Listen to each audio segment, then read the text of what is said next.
दोस्तों नमस्कार, होम्यो ज्ञान होम्योपैथी चैनल पर आपका फिर से स्वागत है। दोस्तों आज हम बात करेंगे कोविड-19 की वैक्सीन के बारे में।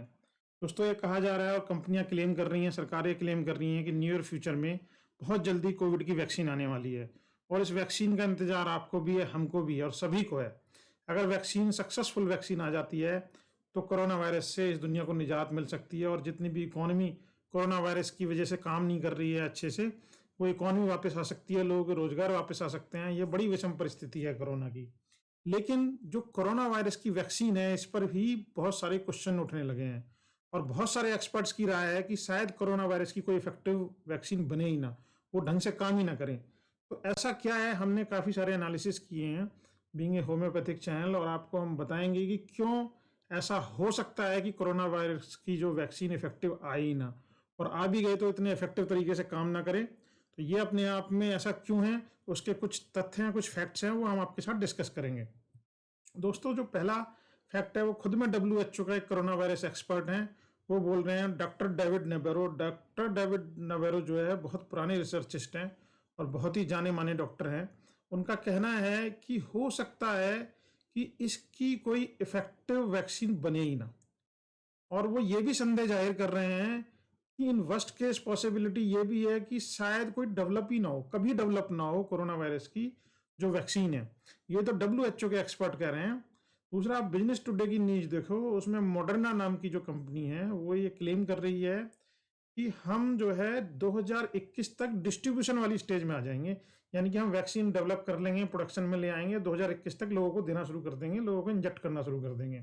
जर्मनी की क्योरवैक एजी, जो कि अपने आप में काफी अग्रणी कंपनी मानी जा रही है, वो भी कह रही है कि हम मिड 2021 तक, ठीक है, यानी कि जुलाई अगस्त तक हम जो है एक कंटेंडर की तरह अपने आप को खड़ा कर लेंगे। हम ये क्लेम कर पाएंगे कि हम ये बना सकते हैं और डिलीवर कर सकते हैं, हम प्रोडक्शन में तुरंत ला सकते हैं अगर हमको इसका लाइसेंस मिले या गवर्नमेंट इसको अप्रूवल दे।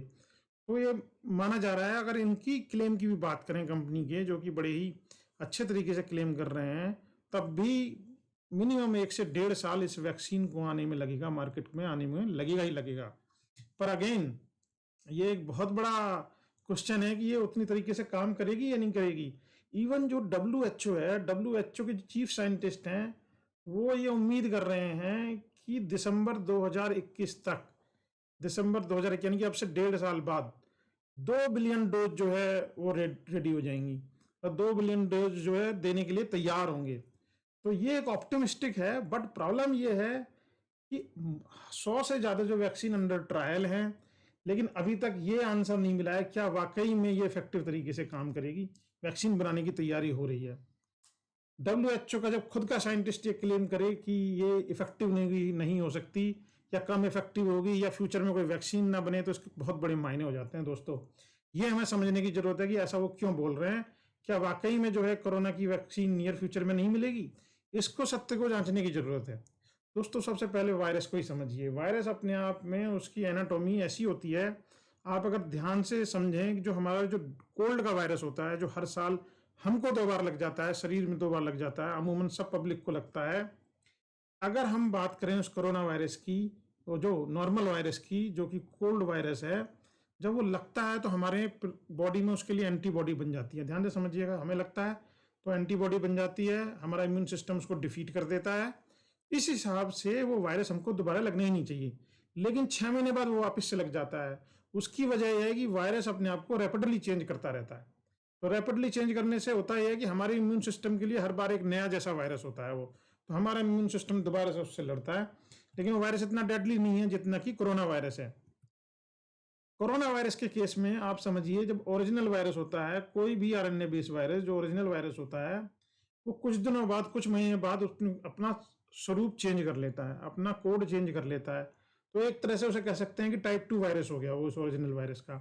जब वो चेंज करता है तो मिनिमम 30% उसके अंदर चेंज आ जाता है, और अगले फिर वो 5-6 महीने में धीमे धीमे चेंज करता है। ऐसा करते करते वो सीरीज में 50% तक नियर फ्यूचर में चेंज आता है, और अगले और ड्यूरेशन के बाद में वो वायरस कंप्लीटली बदल भी सकता है। तो ये एक सबसे बड़ी प्रॉब्लम है कि वायरस चेंज होता है, वो ड्यूरेशन के साथ चेंज होता है, लेकिन वैक्सीन चेंज नहीं होती है। तो इसलिए वैक्सीन जो है इनइफेक्टिव होने लगती है। हम इसको ऐसे भी समझ सकते हैं कि सपोज ओरिजिनल वायरस से वैक्सीन बनाई, ठीक है, और बहुत इफेक्टिव है, जो कि कंपनी क्लेम कर रही है। वो ट्रायल फेज में है तो उनको इफेक्टिवनेस उसकी नजर आ रही होगी। लेकिन जब ये वायरस सेकंड फेज में जाएगा, टाइप 2 वायरस होगा जो कि काफ़ी जगह होने लगा है, तो ये वैक्सीन जो है लेस इफेक्टिव हो जाएगी, क्योंकि वैक्सीन तो चेंज नहीं हो रही हो इतनी जल्दी, आप वैक्सीन को चेंज भी नहीं कर सकते हैं।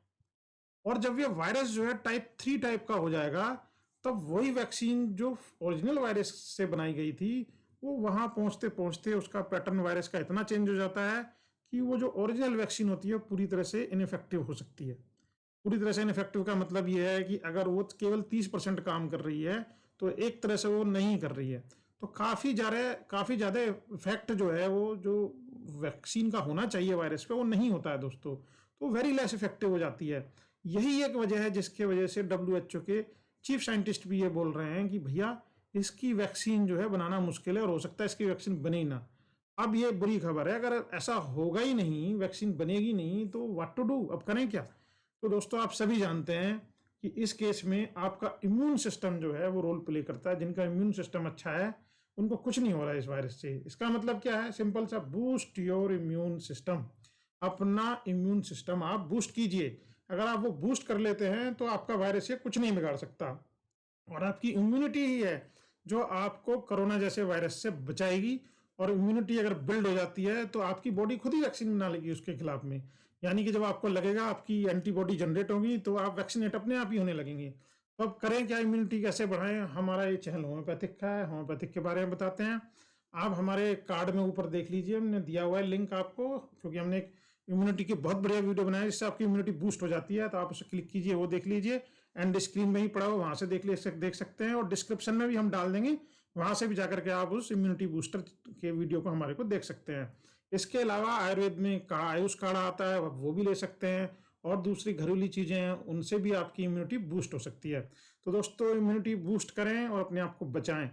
दोस्तों अगर आपको हमारे चैनल और ये जानकारी समझ में आई हो और पसंद आई हो, तो प्लीज़ सब्सक्राइब और लाइक जरूर कीजिएगा। Thank you.